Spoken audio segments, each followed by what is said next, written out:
called after in my first hypnosis session, contacted me in a dream state, and I didn't get a lot of complicated messages from it, but what I did get was a message of oneness and something about the law of one, which I've heard about from other people, which is basically a universal law that prohibits extraterrestrial species from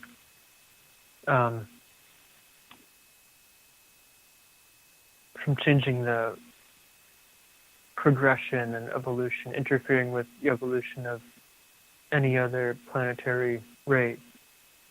A lot of cosmic history is complicated, but that's the basic thing, that they can't directly interfere with us and come down and just teach us, like land on the White House lawn and things like that. They can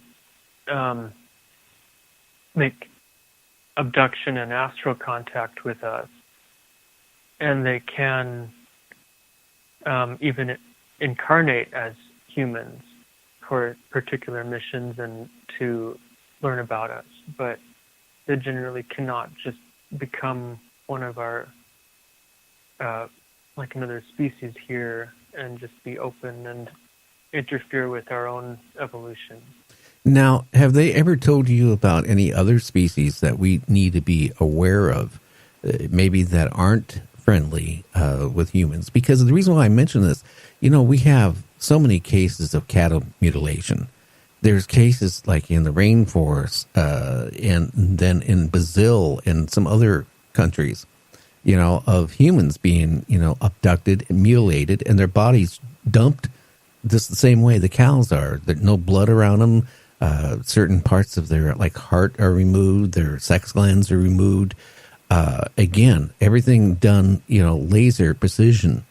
And I've got actually some of those pictures on my computer that somebody sent me that worked for the government at one point. And I look at those things, and whoever's doing that and whatever's doing it can't be friendly and loving towards us. So have any of these encounters you've had with, that you're, with your communications, have they told you, have they warned you about there is any other races of, of species of aliens out there that we should be aware of that could do harm to you and me and, our families? I haven't had them tell me about other species that are malevolent directly. However, I have experienced some of those myself, and some of it's personal. I don't want to get into all of it, but the way I experience some of them is not just as extraterrestrial, but dimensional. Even one of the malevolent ones that I had to deal with more recently was a turkey vulture, believe it or not, but it was working with the same group. Now, I don't know if that was an illusion, but it appeared as a turkey vulture. And it was definitely not nice. Well, too, again, some of these reported to a shapeshift. Now, I don't know if you heard Mary Joyce on my show. She comes on every month. She runs, how Peter Davenport runs this UFO reporting center. She runs the place out of North Carolina, cashiers.com, skyshipcashiers.com. She claims that there's an underground base in North Carolina that the government has, that aliens are reported working in that with the military. And she said these particular aliens are not the friendly type towards humans, but they're giving our military technology. But she said in return for their technology that they're giving us, they have a right to abduct a certain amount of people. Now, she claims from some of the information she has gotten and some of the information she's gotten for some people that are high up in, different government agencies where, they have real high clearance and stuff. that some of these, whatever it is in North Carolina, are cannibals. They abduct people not just to experiment. They're pretty much on a food chain. That's why I was kind of curious with whatever you were communicating with. That's why I was asking you if they ever warned you, that the human race has to watch out who we communicate with. I mean, you heard of the false prophet. I mean, how do we know what they're saying is, how can I say it? I mean, it's scary. I mean, it's a lot to, take into a person's mind that, hey, number one, we're being visited. Two is, I don't believe, just like, people on Earth are. Not everybody's friendly towards another country or another person. So that's my concern. And if they haven't said anything like that, next time you're in communication with them, can you ask them questions where they answer to you? Sometimes. Generally, for me, it's in dream states and deep meditative states, not so much conscious. But yeah, I have asked them questions. I don't always get clear, detailed answers on everything I ask, but I can possibly inquire about some other species with some of them soon, if you want me to. Well, I'm just kind of curious because, I get those reports, and that's what alarms me. I'm telling you, if you've seen these pictures of the abducted people, men and women and children that were abducted and then dumped off, again, no signs of blood around them, no blood in the bodies, totally drained. And again, they look like they were experimented on with a laser. Every cut was precision. And out in the rainforest and in Amazon, out in Brazil, out in, the deep, I can't see, the military doing that. I mean, number one, and number two is out in the middle of nowhere where there's no labs. That's the part that concerns me. I mean, we have to look at how old is our planet. If we've been rebooted several times, that might be a question you might want to ask. Have we been rebooted on our planet? Are we the original humans or humanoids? Or have we been rebooted and we are on our second or third try?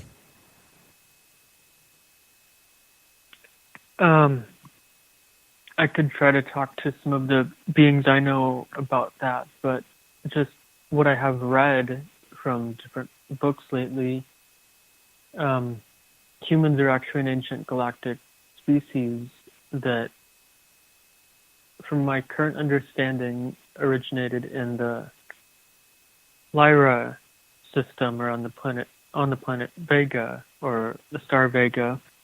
And then the first planet we were on got destroyed, and we migrated a few times, but the human race largely resided on the Pleiades, and some still do, before coming here some millions of years ago to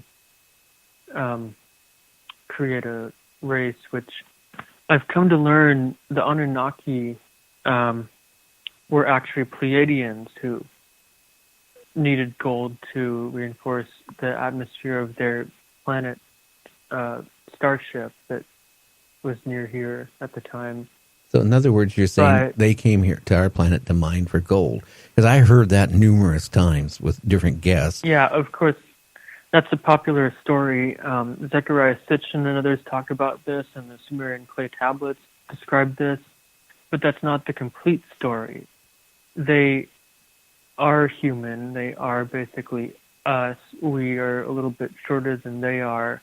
But a lot of humanity was created as an engineered race, but not just to mine for gold, with the intention to also, for them to come back, which some of them are, at least the human groups, to help humanity ascend and evolve past the 2-strand DNA that we're familiar with and reintegrate with the other 10 strands that we were originally created with on other stars in other star systems. But humans on Earth were created as a race with 2 strands so that we would be easily manipulated.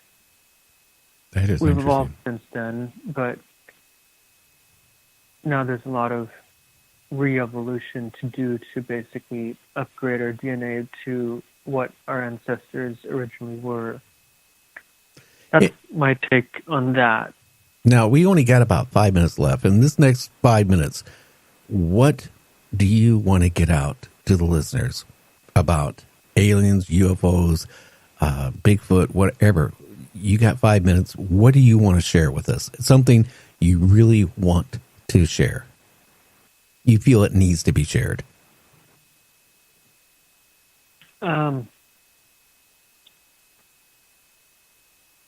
So just as there are different groups of humans, some benevolent, some malevolent, some indifferent, some all kinds, it's the same situation in the cosmos with different ET races or different races from other stars. And of course, there are some ones we shouldn't deal with. The discernment is needed. I'm not the only one to say this, but definitely discernment is needed. Not all of the ETs that will be contacting us are benevolent, but there also seems to be a spiritual element to a lot of them that if people do certain spiritual practices and really take care of themselves metaphysically, then the malevolent ones can't get through to certain people if they do things right. I would say that most of the ET races are, or a lot of them are benevolent, and we should think of them as friends, but first we should ask them to prove that they are if we're not sure. But how can we get them to prove that they are friends? I mean, at this point, if they wanted to, I'm sure they have the capability to zap our planet out, like Hitchhiker's Guide to the Galaxy, where Earth was in the way. They push a button, zap, Earth is gone. So, I mean, if they were really disgusted with us on this planet, I'm sure they have the capabilities. If they can come through portals or how they get here, if they wanted to destroy us, I think they would have already done it. That's true. However, there's also the universal law of one. I think it's more complicated than I understand currently, but there's basically a universal mechanism, if you want to think of it that way, that prohibits ET races from directly interfering with and engineering the evolution of certain races. We need to do our own homework. We need to grow as a species.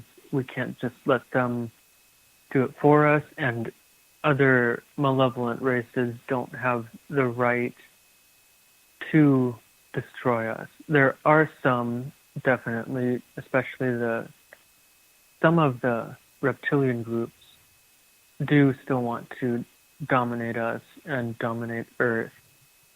However, that's not what is going to happen, and that's not what has happened. They tried that for millions of years, and millions of years ago, too. This was largely a reptilian planet, but also a human planet.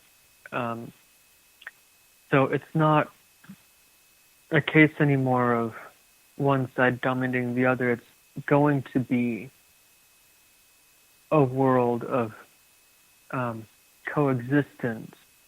That's what Earth is moving into, and that's something that I was told a while ago, that we need to evolve into coexistence, and that's what is going to happen. It won't necessarily be easy right away, but that's the end goal. And I described three, I won't go into detail about them now, but I described